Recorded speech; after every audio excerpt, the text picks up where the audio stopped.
Heureusement pour les Kurdes, donc depuis 2002, ce qualificatif n'est plus justifié. Ce sont deux partis qui ont des options parfois différentes, qui ont une histoire différente, mais qui maintenant sont associés dans une coalition aussi bien au Kurdistan qu'à Bagdad. D'ailleurs, il y a une grande diversité au sein de la société kurde en Irak. Il y a une dizaine de partis politiques. Mais les deux principaux partis qui à certains moments ont été en conflit sont actuellement les meilleurs amis du monde. Il y a non pas une vision unique, mais il y a un consensus national qui s'est dégagé au Kurdistan irakien. Et autour de ce consensus s'est constituée une alliance du Kurdistan qui regroupe la quasi-totalité des partis et groupements politiques du Kurdistan. Pour les prochaines élections, il y a juste deux partis qui n'en font pas partie. C'est le nouveau parti du changement et puis un parti islamique qui veulent faire liste à part.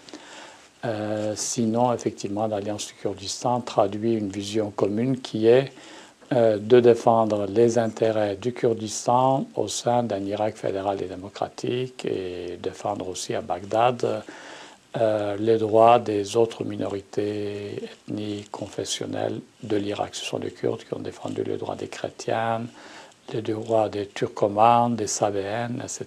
Donc voilà la plateforme qui rassemble, enfin qui est la base de cette vision kurde en Irak. Alors le 7 mars auront lieu en Irak des élections parlementaires, donc le Parlement irakien va être renouvelé. Le Kurde se présente à ces élections d'une manière relativement unie. Le système électoral adopté cette fois-ci est différent du précédent. Je pense que l'objectif des Kurdes, c'est de faire au moins aussi bien qu'aux dernières élections, de rester une force unie pour pouvoir peser sur le futur des institutions irakiennes et de faire partie de la prochaine coalition gouvernementale pour arriver à régler un certain nombre de questions qui n'ont pas été réglées au cours de la période récente, à savoir le sort des territoires kurdes non encore attachés au Kurdistan autonome, donc des territoires dits contestés. Il devait y avoir un référendum qui n'a toujours pas eu lieu.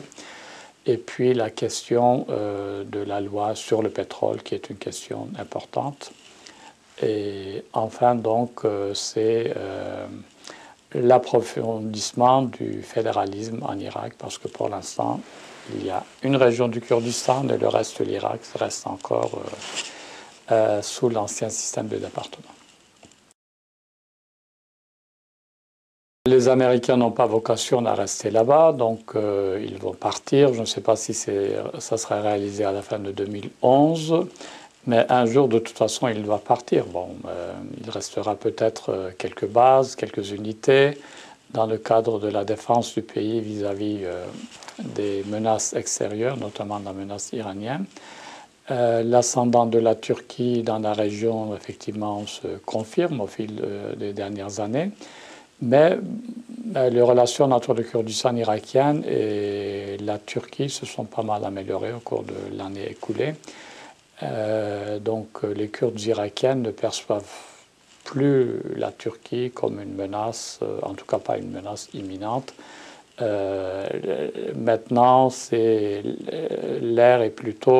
la tendance est plutôt à la coopération économique, commerciale et à la pacification des relations entre les deux pays. En tout état de cause, les Kurdes ont les moyens d'assurer leur défense maintenant. Ils ont une armée bien entraînée, ils ont une police, ils ont leurs institutions. Et au cours des dernières années, ils ont aussi créé les bases